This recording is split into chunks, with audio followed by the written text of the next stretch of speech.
Chennai shopping మాల్లో ఉగాది వేడుకలు. మీ పండుగ షాపింగ్ చెన్నై షాపింగ్ మాల్లో చేయండి. అందమైన వస్త్రాలతో పాటు విలువైన బహుమతులు పొందండి.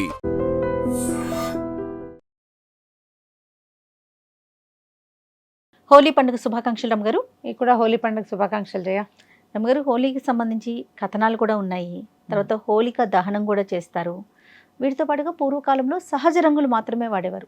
కానీ ఇప్పుడంటే కలర్స్ వాడేయటం, దాని గురించి కూడా మనం మాట్లాడుకోవటం, ఇలాంటి పరిస్థితులు వచ్చినాయి. కానీ పిల్లలు చాలా సరదాగా చేసుకునే పండుగల్లో హోలీ ఒకటి. హోలిక దహనం నుంచి మొదలు పెడదామండి. ఎందుకు దహనం చేస్తారు? అంటే పురాణ గాథలు కొన్ని చెప్తారు జయ. ఒట్టిగా దీన్ని హోలికా దహనం అనే కాదు, కాముని దహనం అంటారు. కాముని పున్నమి, ఈ పున్నమి పేరే అది.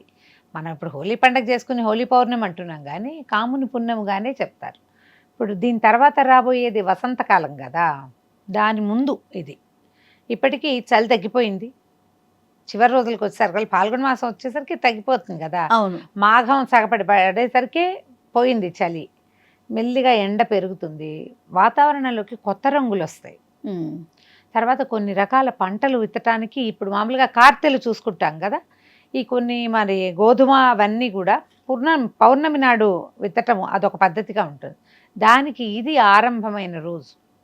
కాముని దహనం చేసేవాళ్ళు ఇది వరకు, కామోత్సవం అంటారు, దీని పేరే అది.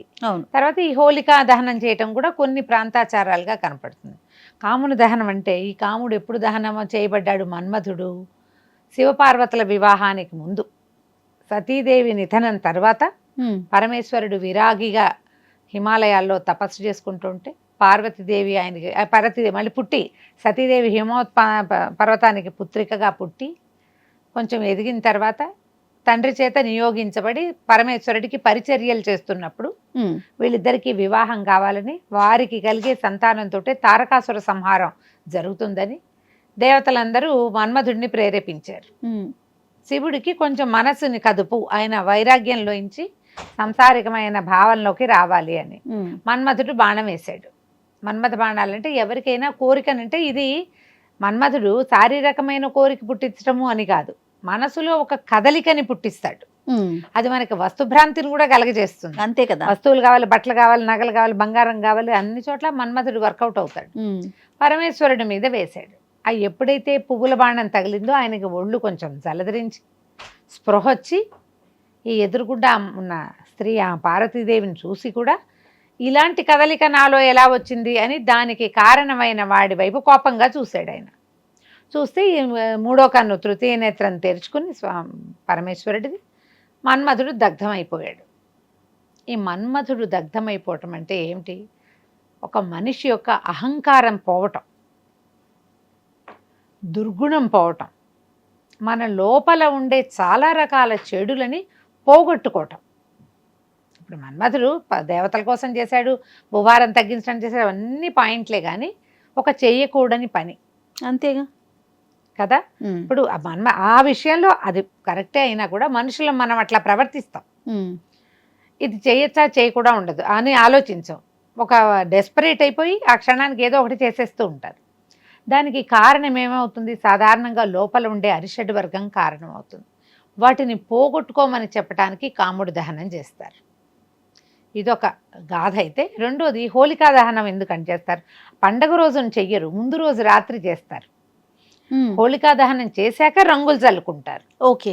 ఈ హోలిక ఎవరు? హిరణ్యకశిపుడి చెల్లెలు. ఈ చూడు కథల మూలలు ఎక్కడుంటాయో. హిరణ్యకశిపుడి కథ అంటే కృతయుగం నాటి కథ. హిరణ్యాక్ష హిరణ్యకశిపులు ఉన్నారు కదా, హిరణ్యకశిపుడి కుమారుడు ప్రహ్లాదుడు, ప్రఖ్యాతమైన గాథ మనకు తెలుసు కదా. అయితే ఈ ప్రహ్లాదుడిని హరినామస్మరణ మాన్పటానికి ఎన్నో రకాల ప్రయత్నాలు చేశారు. ఆ చేసిన ప్రయత్నాల్లో ఒకటి అగ్నిలో వేసి దగ్ధం చేయాలని ప్రయత్నం చేశారు. అగ్ని కాల్చని లక్షణం కలిగినటువంటి హోలికని ఈ పిల్లవాడిని దహనం చేయడానికి నియోగించారు. ఆమెకి అగ్ని భయం లేదు హోలికకి. హిరణ్యకశిపుడి చెల్లెలు అంటే రాక్షసి ఆమె పిల్లవాడిని ఒళ్ళో కూర్చోబెట్టుకుని మంటలు అంటించుకుంది. ఆమె కాలదు, పిల్లవాడు కాలిపోతాడని. కానీ ఏమైంది? విష్ణు భక్తి పరాయణుడైన ప్రహ్లాదుడి విష్ణునామస్మరణతో, విష్ణునామస్మరణ వల్ల పుట్టిన అగ్ని మామూలు మన నిప్పు లాంటిది కాదు, అది దాని ప్రభావం వేరేగా ఉంది. ఈ హోలిక కాలిపోయింది, పిల్లవాడిని నిప్పుల్లోంచి బయటకు వచ్చేసాడు. ఆమెకున్న వరం పోయింది. అదే విష్ణువు వల్ల భగవంతుడి మహాత్మ్యం వల్ల, నామపారాయణ వల్ల ఇలా జరిగిందంటారు.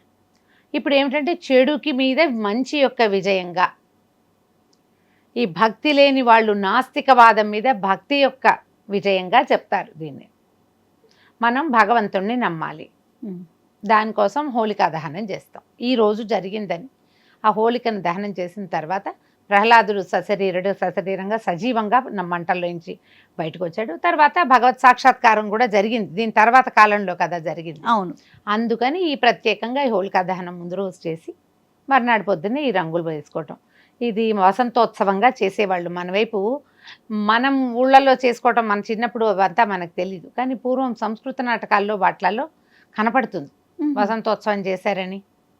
వసంతోత్సవం అప్పుడు కాముడి వేషం ఒకళ్ళు, రతీదేవి వేషం ఒకళ్ళు, వసంతుడి వేషం ఇంకొకళ్ళు వేసి అంతఃపుర స్త్రీలు కూడా చక్కగా ఈ వసంతోత్సవాలు అవి ఆడేవాళ్ళు. అప్పుడు ఏంటంటే అందరూ ఓపెన్ వాళ్ళు, ఊరంతా వసంతోత్సవాలు జరిగేవి. సంతోషంగా గడపడానికి ఇది ఒక మార్గంగా తీసుకునేవాళ్ళు. అప్పుడు పరిచయాలు అవి పెంచుకునేవాళ్ళు, స్నేహాలు పెరిగేవి, ఒకళ్ళతో ఒకళ్ళు బాగా కలిసి ఉండేవాళ్ళు, సమాజం అంతా ఒకటిగా ప్రవర్తించే పద్ధతిగా దానికోసమని ఈ ఉత్సవాలు చేసేవాళ్ళట. ఇప్పుడు మనం కూడా అంతే, హోలీ ఎవరికి రంగులు రాస్తున్నారో ఎవరికి నీళ్ళు పోస్తున్నారో ఏమి తెలియకుండా ఉంటుంది. క్రమంగా ఏంటంటే రంగులు మనకి కెమికల్స్తో కలర్స్ చేయటం, అన్నీ కలర్ఫుల్గా ఉండటం ఇవి వచ్చినాయి కదా. కొంచెం హోలీలు ఆడేటప్పుడు కాస్త జాగ్రత్తగా ఉండండి. అవి కంట్లోకి పోతే ప్రమాదం, చెవులోకి వెళ్తే ప్రమాదం, ఏ పొరపాటున నోట్లోకి వెళ్తే ఇంకా ప్రమాదం. కొన్నిసార్లు రంగులు వదలవు, ఒక్కోసారి అలర్జీస్ రావచ్చు, స్కిన్ అలర్జీస్. క్రమంగా ఏమైంది, కోడిగుడ్లు వేసి కొట్టేయటం అవి ఇవి అలాంటివి చాలా వచ్చినాయి కదా. ఎగ్స్ కొట్టేస్తూ ఉంటారు, నెత్తి మీద రాసేస్తారు. మా వాడైతే వణుక్కుంటూ వచ్చేవాడు, నీళ్లలో నానిపోయి వణుకుతూ చలి. ఇంకా ఏంటంటే తడి ఒంటితో రోడ్ల మీద తిరిగితే అలాగే ఉంటుంది, ఒళ్ళంతా నానిపోయి పాసిపోయినట్టు అయిపోయి అలా పిచ్చాట. పొద్దునుంచి సాయంత్రం దాకా ఆడినా తనివి తీరదు. ఆడుకోవడానికి ఇది ఒక మార్గం. సేఫ్గా ఆడండి ఎవరు ఎట్లా ఆడినా. మన ప్రాంతాల్లో అంతా పెద్దవాళ్ళు చిన్నవాళ్ళు అంతా చేసేది ఏం కనపడదు, ఎక్కువగా పిల్లల్ని చూస్తాము. కొంచెం ఈ నార్త్ ఇండియా వైపు అంతా ఏంటంటే పెద్దవాళ్ళందరూ హోలీ కోసం తెల్లటి బట్టలు కుట్టించుకుంటారు, కొంచెం స్పెషల్గా చేస్తారు, స్వీట్లు పంచి పెట్టుకుంటారు, పండుగ వాతావరణం ఉంటుంది. మన దగ్గర ఊరికే రంగుల వాతావరణమే కనపడుతుంది. అవునండి, వాళ్ళంతా పండగలాగా చేస్తారు. అందరు పాలు మజ్జిగలు అవి కలుపుతారు, కొన్ని చోట్ల భాంగ్ కూడా కల్పిస్తారు. రామ్ పండుగలాగానే చేసుకోవటమేనా, లేకపోతే ప్రత్యేకంగా నార్త్ ఇండియన్స్ అనగానే లక్ష్మీదేవికి పూజ చేయటం అలాంటివి ఏమన్నా ఉంటాయి? పూజ కనపడదు జయ, ఉందేమో మరి కొన్ని ప్రాంతాల్లో ఉండుంటుంది, మనకంత క్లియర్ గా తెలీదు. వాళ్ళ ఎక్కువగా చేసేది ఏంటంటే పండుగ అందరికి స్నేహితుల్ని అందరినీ కలుసుకోవటం, చుట్టాలని కలుసుకోవటం, ఒకళ్ళ ఇళ్ళకి ఒకళ్ళు వెళ్ళటం, పెద్దవాళ్ళ దగ్గర ఏమో ఆశీర్వాదం తీసుకోవటం, పెద్దవాళ్ళ మీద రంగులు పోయకూడదు, అవమానించినట్టుగా ఉంటుంది కదా. వాళ్ళతో బొట్లు పెట్టడం, వాళ్ళకి ఊరికే కొద్దిగా రాసి రంగు రాసి దండం పెట్టడం, ఆశీర్వాదం తీసుకోవటం, ఒకళ్ళతో ఒకళ్ళు మనసు విప్పి కలుసుకోవటానికి ఇది ఒక పండుగగా వాడతారు. అక్కడంతా అట్లా చేస్తారు. మన దగ్గర ఆడుకుంటారు కదా. ఈ ఆడేటప్పుడు మాత్రం జాగ్రత్తగా కెమికల్ కలర్స్ జోలికి వెళ్ళబోకండి. సాధ్యమైనంత సహజమైన రంగులు ఒట్టి నీళ్లలో కలిపి ఆడుకునేలాగా చేయండి. చిన్నపిల్లలతో కొంచెం జాగ్రత్త, కేర్ఫుల్గా ఉండండి. ఒక్కొక్కసారి రంగులు 3-4 రోజుల దాకా కూడా బదలవు. ముందుగానే ఆయిల్ రాసుకొని కొద్దిగా ఏదైనా రాసుకుంటే బాగుంటుంది. ఆలోచించి జాగ్రత్తగా ఆడితే సరిపోతుంది. రైట్ రామ్ గారు, నమస్తే. నమస్తే G. And for more videos, please subscribe to iDream. Please subscribe to iDream. Please subscribe iDream. And please subscribe to iDream. For more videos, subscribe to iDream. please like, share and subscribe to the channel. Congratulations, iDream. Subscribe to iDream. Subscribe to iDream. So subscribe to iDream Media. iDream ki iDream team andarki huge congratulations. Please subscribe iDream Media. Please subscribe to iDream. Subscribe iDream. Please subscribe to iDream. iDream అంటే నా కళల ఛానల్ను subscribe చేసుకున్న నోరు తిరుగుతలేదు, మీరైతే గంట గుర్తు కొట్టండి. For more such videos, please subscribe to iDream. Subscribe to iDream. Please subscribe to iDream. Please subscribe iDream Media. Please do subscribe to iDream. Please subscribe to iDream Media. For best entertainment and information, please subscribe iDream. And don't forget to subscribe to iDream.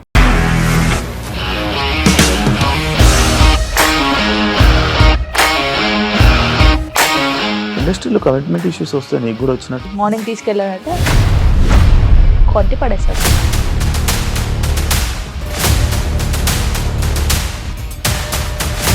ఒక్కళ్ళు కూడా చూడలేదు ఈ cinema అని చెప్పడానికి కూడా చాలా ధైర్యం కావాలి. అది నిజం కదా, దాంట్లో ధైర్యం ఏంటి? ఇది నెక్స్ట్ డే ప్లేట్ మార్చేస్తే తప్పు కదా. As of now we are comfortable this అని నేను అనుకుంటున్నాను. రష్మిక గారిది మీది ఒకే ఊరంట కదా.